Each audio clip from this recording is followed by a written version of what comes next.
अस्सलामुअलैकुम। मेरा नाम है डॉक्टर मोहम्मद जावेद अफजल और मैं अपने YouTube channel physics by doctor Javed से आपसे मुखातिब हूँ।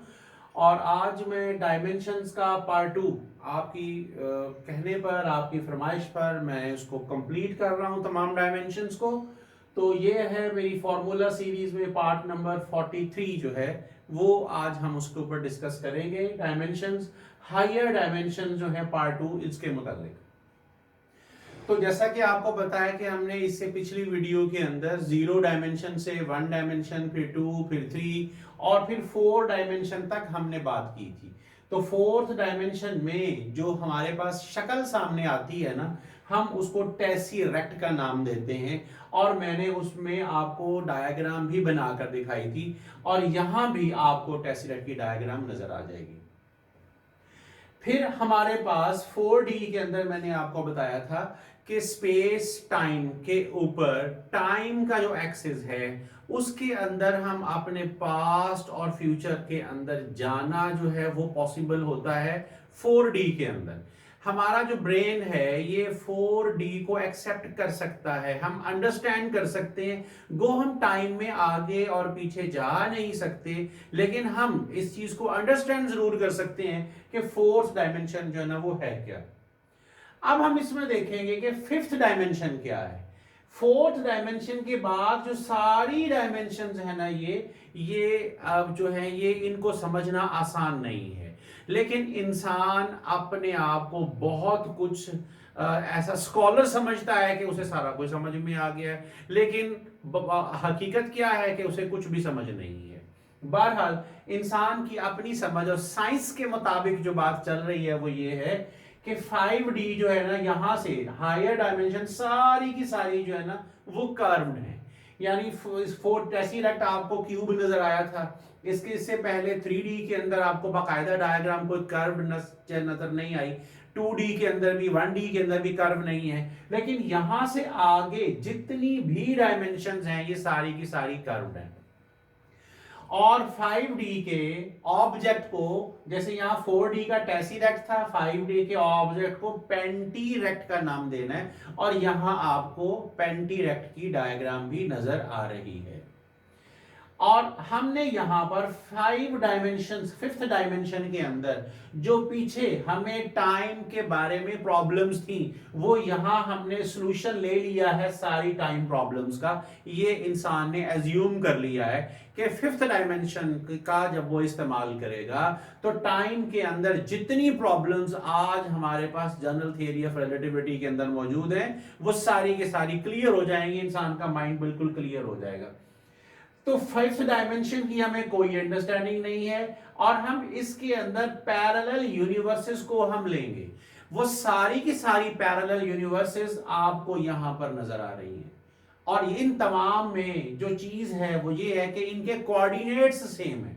अब इस तरह हम इसको कैसे देखेंगे कि प्ले विद टाइम पॉसिबल है। हॉबीज जो है आपकी वो डिफरेंट है। आप डॉक्टर बनना चाहते थे, आप इंजीनियर बनना चाहते थे, आप प्लेयर बनना चाहते थे, आप सिंगर बनना चाहते थे, आप दुनिया में और बहुत सारे काम करना चाहते थे, लेकिन आपको वक्त नहीं मिला। आप सिर्फ डॉक्टर बन गए, आप सिर्फ एक अकेले इंजीनियर बन गए, या खाली आप प्लेयर बन गए। तो ये 5th डायमेंशन जो है ये आपको इजाजत देती है कि आप डिफरेंट यूनिवर्सेस के अंदर जाकर अपने डॉक्टर वर्जन, अपने इंजीनियर वर्जन, अपने प्लेयर वर्जन, अपने सिंगर वर्जन से जाकर मिल सकते हैं। तो टाइम लाइन के ऊपर मुकम्मल कंट्रोल जो है वो हमें 5th डायमेंशन के अंदर जाकर मिल सकता है। जो 6th डायमेंशन है इसके अंदर और ज्यादा पावर्स हैं।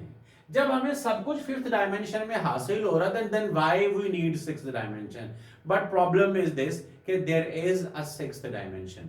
तो साइंस क्या कहती है, स्ट्रिंग थ्योरी क्या कहती है 6th डायमेंशन के मुतालिक, वो ये कहती है कि यहां बहुत ज्यादा पावर्स हैं।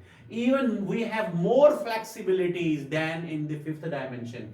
और 6D के जो डायग्राम जो इसके अंदर बनेगी उसे हम कलाबी याओ मैनीफोल्ड कहते हैं। और यहां आपको कलाबी याओ मैनीफोल्ड की डायग्राम भी आपको नजर आ रही है।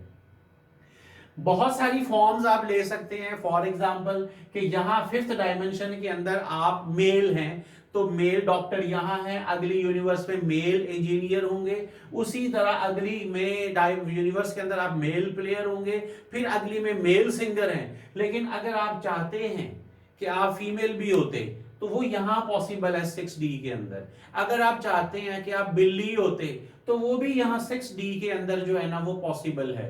अगर आप चाहते हैं आप कोई चूहा होते तो वो भी यहां 6D के अंदर जाकर पॉसिबल है। और सब कुछ आप एट अ टाइम भी हो सकते हो। तो लाइक क्वांटम वर्ल्ड में जैसा कुछ होता है, जितनी स्टेट्स हम यहाँ डिस्कस कर सकते हैं, मल्टी वर्ल्ड्स को डिस्कस करते हैं, वो यहां की जा सकती है। लेकिन यहां पर एक कंडीशन है कि पैरेलल यूनिवर्सेस जितनी भी होंगी उनकी सेम बिगिनिंग होगी। जैसे हमारी जो यूनिवर्स है, हम हमारी साइंस हमें एक बताती है कि इसका जो बिग बैंग हुआ था ना वो इसकी क्रिएशन की रीजन है। तो सेम बिगिनिंग होगी तमाम यूनिवर्सेस की। जितनी भी यूनिवर्सेस यहां मौजूद है सभी बिग बैंग से वजूद में आई होंगी। तो ये कंडीशन है 6D के अंदर। When we move towards the seventh dimension, तो सेवंथ डायमेंशन में हमारी जो शेप होगी सेवंथ डी की वो हाइपर डोनट्स शेप होगी। हाइपर डोनट का मतलब है डोनट्स के अंदर डोनट्स जो है ना वो घुसे हुए होंगे और एक इस तरह की शेप होगी जो कि हाइपर डोनट की होगी। और यहां आपको हाइपर डोनट की शेप भी नजर आ रही है। फिर यहां सेवंथ डी के अंदर इन्फिनिट पैरेलल यूनिवर्सेस हैं और उनकी कंडीशन भी कोई नहीं है। कोई कंडीशन का मतलब ये नहीं है, ये मतलब ये मिलेगा कि जी कोई बिग बैंग से शुरू हुई है, कोई किसी और रीजन से शुरू हुई है, कोई ताली बजाने से शुरू हुई है। मतलब कि बहुत सारी यूनिवर्सेस हैं और सब का जो जो कोऑर्डिनेट्स हैं वो अलग अलग हैं। तो इन्फिनिट फॉर्म्स हैं, यानी मैनी फॉर्म्स लिमिटेड होती हैं, इन्फिनिट फॉर्म्स इन्फिनिट होती हैं। तो यहां इन्फिनिट फॉर्म्स में आप जा सकते हैं। यानी इसका मतलब है अगर आप यहां पर जो किसी जायंट यानी किसी कोई जिन या चुड़ैल अगर आप यहां नहीं बन सकते थे तो सेवंथ डायमेंशन के अंदर अब आप वो भी बन सकते हैं जनाब। तो plane of all universes with different beginning ये यहां पर मौजूद है सेवंथ डायमेंशन के अंदर। जब हम एट्थ डायमेंशन की बात करते हैं तो इसका मतलब है कि यहां पर एट्थ डायमेंशन का और 3D का एक डीप लिंक है। और यहां पर जो हमें 8 क्यूबिक लैटिस मिलेगी या जो हमें यहां पर ट्रायंगल्स की एक भरपूर फॉर्म मिलेगी कि ट्रायंगल्स भी सारी की सारी जिस तरह डोनट्स यहां बहुत सारे के सारे आपस में जुड़े हुए थे, यहां ट्रायंगल्स भी सारी की सारी आपस में जुड़ी हुई मिलेंगी 8 डायमेंशन की। और यहां आपको उसकी तस्वीर भी नजर आ रही है। तो 8th डायमेंशन के अंदर can touch anything, you can not touch anything nor it can be touched. यानी आप किसी चीज को टच कर नहीं सकते, ना कोई आपको टच कर सकता है, और कोई फिजिकल एग्जिस्टेंस नहीं है। लाइक हमारी डिजिटल वर्ल्ड है, डिजिटल वर्ल्ड के अंदर कंप्यूटर पर जाकर जो हम टाइप करते हैं तो उसके अंदर जो चीजें दौड़ती हैं जीरोस और वंस की फॉर्म्स के अंदर हम उनको टच नहीं कर सकते ना। तो इसी तरह से ये डिजिटल वर्ल्ड जितनी भी होगी वो हम उसको टच नहीं कर सकते। तो एट्थ डायमेंशन का मतलब भी ये होगा कि जितनी पीछे सारी की सारी डायमेंशन हैं उन पर मुकम्मल कंट्रोल, और plane of all possible past and futures जो होगा वो सारा कंट्रोल जो है वो आपको एट्थ डायमेंशन के अंदर जो है ना वो मिल सकता है। इसका मतलब ये होगा कि अगर मैं यहां इसमें कोई डायग्राम अगर मैं बना सकूं सही तरह, तो वो डायग्राम कुछ ऐसे होगी कि आप यहां मौजूद हैं और इधर से एक रास्ता ऐसे जाता है, फिर एक रास्ता ऐसे जाता है, एक रास्ता ऐसे जाता है, एक रास्ता ऐसे जाता है। यहां पर पहुंचकर आप खत्म हो गए हैं बिल्कुल, लेकिन यहां आप चल रहे हैं, यहां आप जो है वो आप डबल हो गए हैं, यानी आपकी मैरिज हो गई है। यहां आकर मैरिज में से एक आदमी एक पर्सन जो है ना वो फौत हो जाता है, लेकिन एक और रास्ता होगा जहां पर आपकी मैरिज कभी खत्म नहीं होगी और आप हंसी खुशी जो है ना वो जिंदा रहेंगे। यानी इसका मतलब है all possible past and all possible futures जो हो सकते हैं वो यहां पॉसिबल होंगे एट्थ डायमेंशन के अंदर।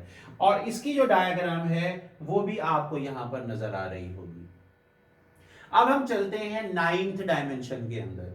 नाइन्थ डायमेंशन के अंदर जो शक्ल आपको मिलेगी वो हाइपर क्यूब है, जो कि रोटेट करता है अलोंग 6 एक्सिस। तो यहां आपको क्यूब भी नजर आ रहा है जो कि रोटेट करता है अलोंग 6 एक्सिस। फिर हमें पता है कि 9th डी के अंदर हम जाएंगे तो many civilisations can live together without seeing and interacting with each other. यानी हमारे साथ और बहुत सारी सिविलाइजेशंस होंगी, बहुत सारी मखलूकात होंगी जो हमसे इंटरेक्शन नहीं करती, लेकिन वो मौजूद है। और वो सारा कुछ अगर कोई चीज वॉच कर रही है तो 9th डायमेंशन के अंदर जो है ना वो हम उसको ले सकते हैं। साइंस के मुताबिक, साइंस में मतलब क्या है, स्ट्रिंग थ्योरी है, एम थ्योरी है, बोसोनिक स्ट्रिंग थ्योरीज हैं। ये जो मैं जितनी भी डायमेंशंस की बात कर रहा हूं उन्हीं थ्योरीज की बेस के ऊपर जो है ना वो कर रहा हूं। तो कंट्रोल ऑफ ऑल डायमेंशंस है और हम मॉडिफाई कर सकते हैं एवरीथिंग को 9th डायमेंशन के अंदर जाकर। यानी जितनी पीछे डायमेंशन है इन पर कंप्लीट कंट्रोल, इनके टाइम पर कंप्लीट कंट्रोल हम यहां 9th डायमेंशन के अंदर जाकर कर सकते हैं। When we talk about 10D, 10th dimension के अंदर, तो स्ट्रिंग थ्योरी कहती है कि हमारे पास जो डायमेंशंस हैं फिजिक्स के अंदर वो 10 होती हैं बस। और 10th डायमेंशन जो है वो गॉड की डायमेंशन कहते हैं। स्ट्रिंग थ्योरी कहती है जी गॉड की डायमेंशन है, यानी इनफिनिट पॉसिबिलिटीज, इनफिनिट पावर्स, यानी God can control of complete control of space and time, all powers. तो यूनिवर्स जो 10 डायमेंशंस के साथ है उसकी डायग्राम भी आपको यहां पर नजर आ रही है। तो वो स्ट्रिंग थ्योरी कहती है कि ये जो 10th डायमेंशन है ये गॉड की डायमेंशन है, लिहाजा हम अपने अकीदे को स्ट्रिंग थ्योरी पर अप्लाई नहीं करेंगे, हम सिर्फ स्ट्रिंग थ्योरी की बात यहां करेंगे। अब स्ट्रिंग थ्योरी के बाद एक एम थ्योरी आई थी जो एरविन विटल ने 1995 के अंदर इसको पेश किया था, 1995 के अंदर। और ये थ्योरी कहती है कि जी यहां हमारे पास 11 डायमेंशंस हैं। उसके बाद एक बोसोनिक स्ट्रिंग थ्योरी आई जिसने कहा कि जी डायमेंशंस की तादाद कितनी है, टोटल 26 डायमेंशंस है। तो ये याद रहे, स्ट्रिंग थ्योरी ने कहा डायमेंशंस कितनी है, 10। एम थ्योरी ने क्या कहा, डायमेंशंस कितनी है, 11। बोसोनिक स्ट्रिंग थ्योरी ने क्या बताया कि डायमेंशंस कितनी है, 26 डायमेंशंस हैं। तो 11D में एम थ्योरी हमें पैरेलल यूनिवर्सेस की इनफिनिट रेंज का बताती है। और वो कहती है एम थ्योरी के then everything imaginable and unimaginable can happen. यानी जो हम सोच सकते हैं या जो हम सोच नहीं सकते वो भी 11th डायमेंशन के अंदर हो सकता है। तो जब गॉड फिजिक्स के मुताबिक, स्ट्रिंग थ्योरी के मुताबिक 10 डायमेंशन में है तो 11th डायमेंशन की क्या जरूरत है एम थ्योरी को। लेकिन एम थ्योरी का इसरार है इस बात पर कि देयर इज 11th डायमेंशन। अब इसके अंदर हम ये समझते हैं कि हर चीज की, हर मटेरियल की बेस क्या है, एटम। एटम हमने नाम ही इसलिए रखा था कि हम उस एटम को तोड़ ना सके, लेकिन जल्दी पता चला कि एटम के तो अंदर भी बहुत कुछ है। फिर हम उसके अंदर चले गए तो हमें इलेक्ट्रॉन्स मिले, हमें न्यूट्रॉन्स मिले, हमें प्रोटॉन्स मिले। फिर हमने सोचा कि जो न्यूट्रॉन्स और प्रोटॉन्स है ये सबसे छोटे होंगे, लेकिन बाद में पता चला कि न्यूट्रॉन के अंदर तो क्वार्क्स होते हैं। तो क्वार्क्स हमने सोचा यही सबसे छोटा एलिमेंट होगा, लेकिन बाद में पता चला कि जो क्वार्क्स हैं वो आगे स्ट्रिंग्स के बने हुए हैं। और स्ट्रिंग्स का साइज कितना है, 10⁻³ सेंटीमीटर। यहां आपको स्ट्रिंग की डायग्राम भी नजर आ रही होगी। आपने देखना है कि स्ट्रिंग्स एम थ्योरी के मुताबिक स्ट्रिंग्स जो है वो वाइब्रेट करते हैं 11th डायमेंशन के अंदर, और लिहाजा वो ओरिजिनेट कर सकते हैं एवरीथिंग को इन 11th डायमेंशन। यानी हर वो चीज, इवन ह्यूमन को भी ओरिजिनेट किया जा सकता है इन 11th डायमेंशन। अब ये सारी चीजें फिजिक्स के मुताबिक हैं, साइंस के मुताबिक हैं, लेकिन थ्योरी जो है ये बदलती रहती है जब तक कि इनका एक्सपेरिमेंट सामने ना आए। अब क्वेश्चन ये पैदा होता है कि how can we hunt about a higher dimension. उसके लिए हम छोटी सी एक एग्जांपल लेते हैं कि हमारे पास एक कहीं रोशनी है जो वहां से चलती है और वो यूं इस तरह करके फैलती चली जा रही है। तो अगर हम उसकी इंटेंसिटी को लें, तो इंटेंसिटी जब हम लेते हैं 2D के अंदर, तो मैं इंटेंसिटी को यहां लिख रहा हूं, ये जो है ये प्रोपोर्शनल होगा 1/2 पाई डी के। लेकिन जब आप 3D के अंदर चले जाते हैं तो फिर ये प्रोपोर्शनल होता है 1/4 पाई डी के स्केयर के। लेकिन जब आप हायर डायमेंशन में चले जाएंगे तो फिर हम इसको प्रोपोर्शनल अंडरस्टैंड करते हैं 1/d⁻n-1। जो n है ना, ये है नंबर ऑफ डायमेंशन। जैसे ये 2 डायमेंशन में था तो 2-1 पावर 1 है, ये 3 डायमेंशन के लिए मैंने बताया तो 3-1 पावर 2 आ गया। n-1 का मतलब है कि वो जो इंटेंसिटी है हमारे पास उसके अंदर चेंज इस तरह से आएगी। और जैसे जैसे इंटेंसिटी फैलते फैलते उसके डिक्रीज होती चली जाएगी ना, तो हायर डायमेंशंस को फाइंड आउट करने की जो एहलियत होती है वो भी दम तोड़ती चली जाती है। इसका मतलब होगा कि इंसान ने फिर ग्रेविटेशनल वेव्स को जो है वो चुना कि यहां से हम हायर डायमेंशंस की तरफ चले जाएं। लेकिन ग्रेविटेशनल वेव्स भी जब वो 3+1 डायमेंशन की तरफ जाती है ना, तो उसकी भी जो इंटेंसिटी है ना वो लूज होती चली जाती है। लिहाजा स्ट्रिंग थ्योरी ये कहती है कि ग्रेविटेशनल वेव्स की मदद से भी आप हायर डायमेंशंस को चेक नहीं कर सकते। फिर चेक करने का जो तरीका है इन थ्योरीज ने बताया है कि वो डार्क एनर्जी है। डार्क एनर्जी पर आजकल बहुत ज्यादा काम हो रहा है। तो इन तमाम डायमेंशंस में जाना और इनको इनके साथ प्लेइंग करना डार्क एनर्जी की बदौलत, स्ट्रिंग थ्योरी, एम थ्योरी की बोसोनिक स्ट्रिंग थ्योरी, ये बात ये सब मुत्तफिक हैं कि dark energy is the real solution of every problem. तो देखते हैं दोस्तों कि हम आगे चलकर हमें साइंस क्या दिखाती है। बहरहाल ये डायमेंशन थी, ये डायमेंशंस मैंने कंप्लीट कर दी हैं। इन तमाम डायमेंशंस को समझना जरा मुश्किल काम है, तो डायग्राम्स की मदद से कुछ काम जो है ना वो आसान किया है। तो यहां तक डायमेंशंस का पार्ट 2 मैं खत्म करता हूं। अब उसके बाद आगे जो है फॉर्मूला सीरीज का पार्ट नंबर 44 आएगा जल्द ही इंशाल्लाह। तब तक के लिए डॉक्टर जावेद को अपने YouTube channel physics by doctor Javed से इजाजत। अल्लाह हाफिज, अपना बहुत ख्याल रखिएगा।